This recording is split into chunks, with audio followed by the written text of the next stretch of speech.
I'm Margot Politis. Welcome to Study English, IELTS preparation.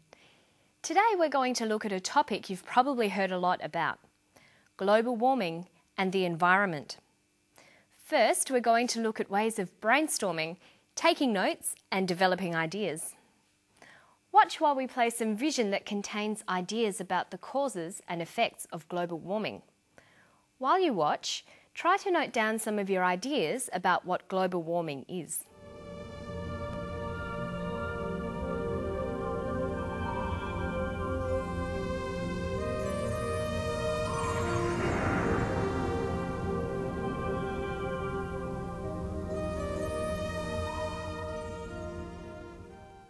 Okay, so you saw some ideas and perhaps took some notes during that clip.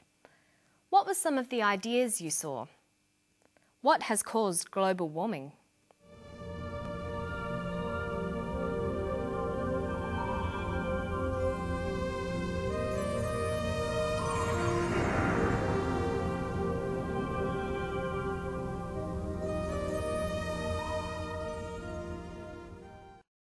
We saw gases in the air, cars, factory waste, and people cutting trees down.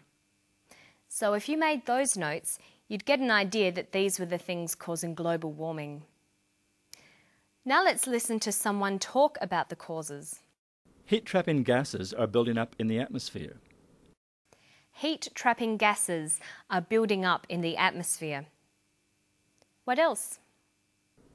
So, what is global warming? It's the result of billions of decisions. It's caused by decisions made by individuals, like driving big cars rather than small cars. And it's caused by decisions made by corporations and nations, like dumping waste into the atmosphere. Global warming is caused by people using big cars and people dumping waste into the atmosphere. Okay, so you've looked at the vision and listened to the speaker, and you've made notes about some of the causes of global warming. Now, let's look for some of the effects.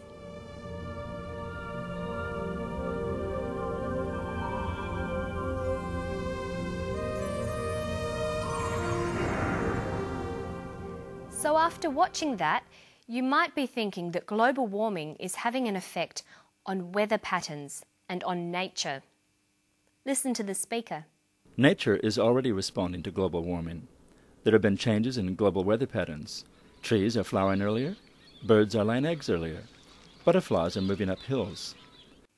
So there have been weather changes and changes to the ways trees, birds and butterflies behave.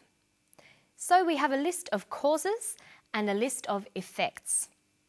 You might have identified those things from a text you've read or from listening to someone speak. This is how you can take notes. Once you've got your notes, you need to be able to link those causes and effects in sentences. Let's look at a couple of different ways. The first and most basic way is just making a sequence of statements. This can sometimes be a powerful way of making a connection between things. Listen. Heat-trapping gases are building up in the atmosphere. Trees are flowering earlier, birds are laying eggs earlier, and butterflies are moving up hills.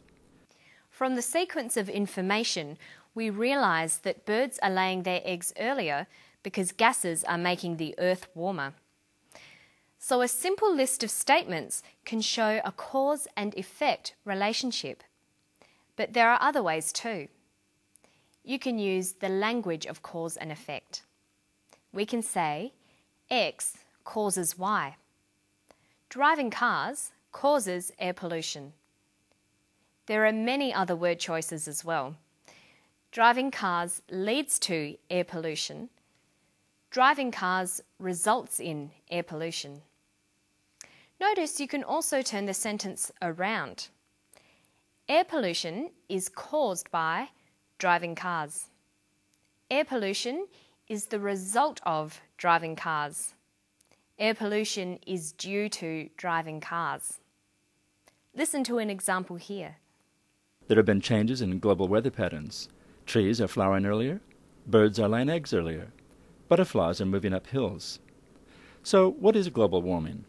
It's the result of billions of decisions. He's talking about global warming. Global warming is the result of billions of decisions. Global warming is due to billions of decisions. And remember, we can turn the sentence around and change the phrase. Billions of decisions cause global warming. Billions of decisions result in global warming. Billions of decisions lead to global warming. When you're writing about causes and effects, make sure you use a variety of these kinds of phrases. There are many to choose from, and you should make lists of cause and effect language and the kinds of vocabulary you can use to describe cause and effect relationships. Now listen to another clip. Trees are flowering earlier. Birds are laying eggs earlier. Butterflies are moving up hills. So what is global warming? It's the result of billions of decisions. When you're writing up your notes using cause and effect language, you'll need to be able to follow or track the subject of the text. Let's look at that now. What is global warming? It is the result of billions of decisions. The word "it" here is called a referent. We use referents to identify and track subjects through a conversation or a piece of writing. If you repeat the subject too many times, your work will sound boring. Listen to this. The woman came into the room. The woman sat down. The woman drank her tea. Look at how we use reference. The woman came into the room. She sat down. She drank her tea. When you are reading, you'll need to be able to understand reference and follow the subject through the text.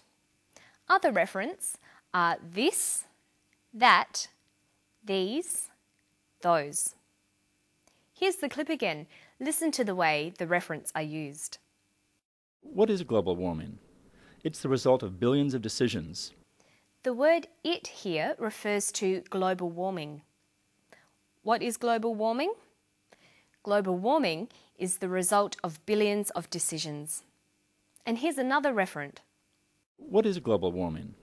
It's the result of billions of decisions. You can't manage that at the scale of the individual.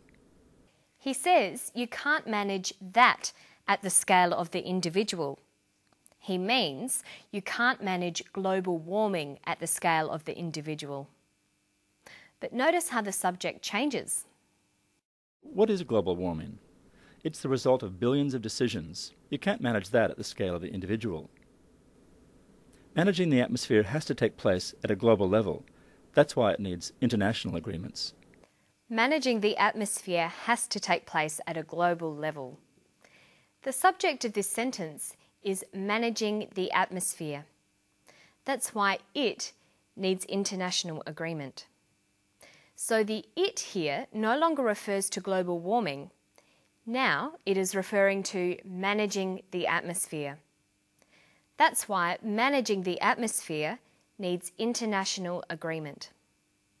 When reading and writing, you must be very careful to notice when subjects change and to be clear about which subject is being referred to. This can be quite tricky sometimes.